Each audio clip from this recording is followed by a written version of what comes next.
आज मी श्रीकांत या पुढे नरेश या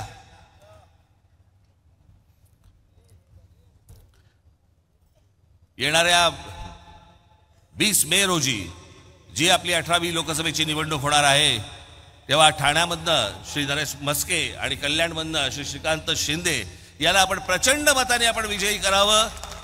आज जे मी काही सांगितलंय त्यातला अजून पुढचा भाग हा मी त्यांच्यावर बसून बोलीन, पण त्यांच्याकडनं योग्य काम होईल ही आशा अपेक्षा बाळगतो आणि आपणा सर्वांची मी रजा घेतो। धन्यवाद। जय हिंद, जय महाराष्ट्र।